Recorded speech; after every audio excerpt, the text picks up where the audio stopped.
Hello and welcome to Sebuleni. I'm Carol Mandy. Today we talk to several successful male CEOs to find out their struggles, triumphs, and the secrets behind their success. Is it just hard work, smarts, or does luck have something to do with it? And after you've been to the top, what's next? Joining me now is David Waweru. He is the CEO of Wildlife Publishers. We also have with us Julius Kipngetich. He's the CEO of Kenya Wildlife Service. And finally, Sam Denya, who's the Group CEO of Nairobi Women's Hospital.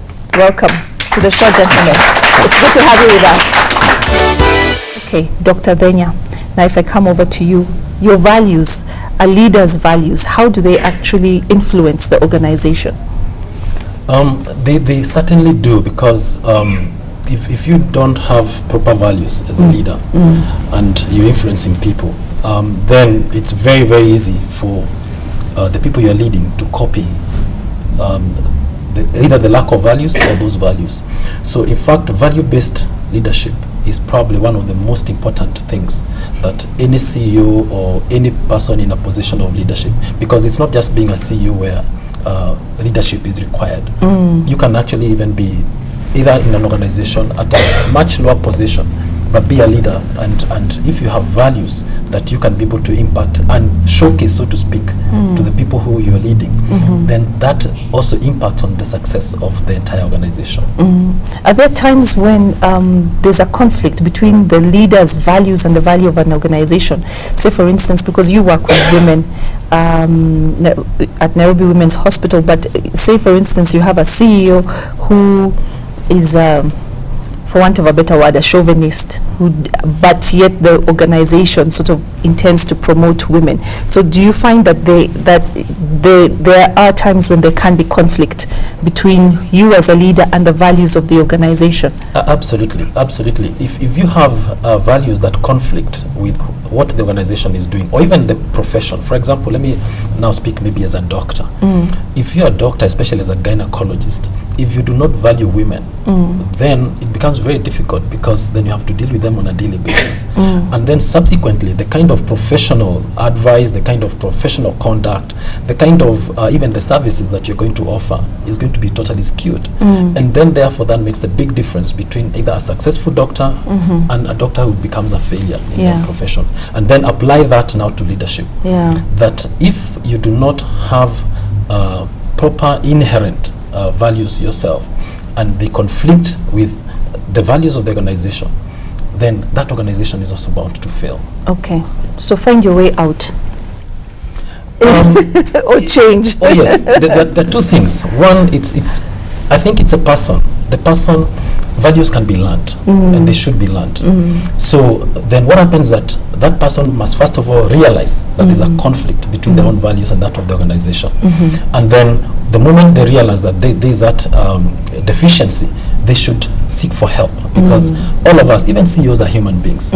Even other leaders are human beings. So it's for them then to accept that there's a deficiency, there's a conflict, and then they seek help. And there's a lot of professional help that's available to change, especially attitude. I think attitude influences our values as well.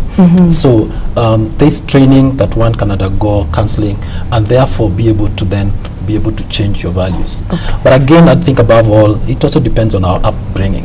You find that values that are instilled when you're still very young follow you right through to your adulthood. I like what you're saying about learning, so that the leader is in constant, first of all, self-awareness, and then learning, is on a journey of learning. And if I come to you, David, what character traits do you think a leader must develop to lead well? Well, I think just to reiterate what Sam has said, is that for you to win the public battle, which is, or to have public victory in terms of leadership, there has got to be the private victory. And the private victory is all about character, developing the kind of character, the kind of ethic that stands even when no one is watching. And the issue of integrity, which Julius alluded to, is perhaps one of the key foundations of a leader, where there is perfect congruency. There is your private self is seamless with your public self. And it is only then that you can find the trust of the people that you are leading, that you would get the credibility to be able to lead people and an organization. So integrity is very, very key. The other one, obviously, is something that about vision, because as a leader, you've got to know where you're going. You've got to know where you are leading the people. You've got to know where you are leading the organization. And I think that's the other thing that as a leader one has to sharpen and constantly. And you can again learn how to sharpen your vision. So these are just two of the things that I think are quite foundational to a leader. Okay. Thank you so much, David. Now we're going to take comments or questions from the audience on the topic of personal leadership. Okay, this is a general question to the three CEOs. This might sound a bit cliche, but were you sure from the time you were young about your calling in life? What is it that really drives you to do what it is that you do? And during those hard moments when you really feel that things are not working out, what is it that makes you wake up in the morning and go to do your job? It's a very interesting question. I don't think at the beginning, when you're young, you are very clear in your mind what you would like to be. Generally for me, I knew public service was where I wanted to be. Somehow I didn't feel I fitted into private sector. That was an instinct. And that probably explains why I ended up in public service. And but the core thing is, what legacy do you want to leave as a person? A human being lives for a very short period in this planet. And for that small period, you have to ask yourself, what do you want?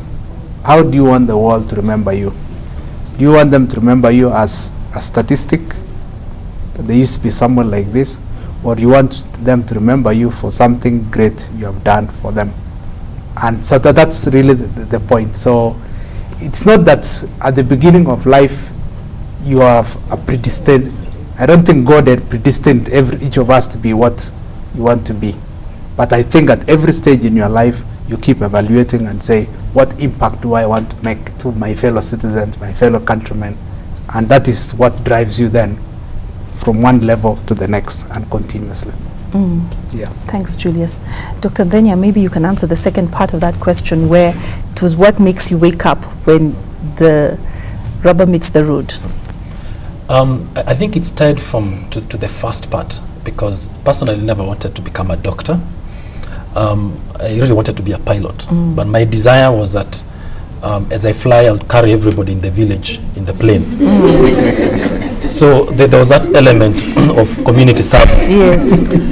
So long story short, I ended up being a doctor to make my father happy. And I told myself that I'm going to become a flying doctor, still to serve the public. So I think, and as time went on, I realized that actually I can serve the public as a doctor. And even as I went into entrepreneurship to found the Nairobi Women's Hospital, I still had that element of community service. So when the rubber meets the road, it's still my passion for serving the public and the community at large. So I think at an early stage, it was instilled in me that the rent we pay on earth for being here is really to serve our communities. Okay, yeah. Thank you for that. David, what gets you out of bed? I think it's a strong sense of mission, a strong sense of something important for me to do in the present, but also in the future. A sense in which I think that with my input and with my effort and with my energy, I can make this a better world. I can make our nation, our region of East Africa, and our continent of Africa a better world. I think that's what drives me every day. And I think to the final part of her question is when things are difficult, what do you anchor onto? And I say that the journey of a leader is to a great extent, you're having to deal with serious challenges every single day. And there's a sense in which, again, the cliche, it can be lonely, is true, because sometimes, because of how far you are anchored into the future, you probably are the only person who is seeing some things that nobody else is able to see. And for you to be able to travel the journey and carry everybody along with all the challenges, it's not for the faint-hearted.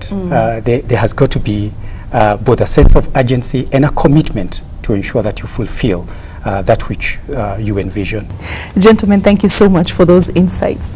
We take a break now, but when we come back, we talk about the challenges of leadership, and we also get to meet some more dynamic CEOs. Stay with us.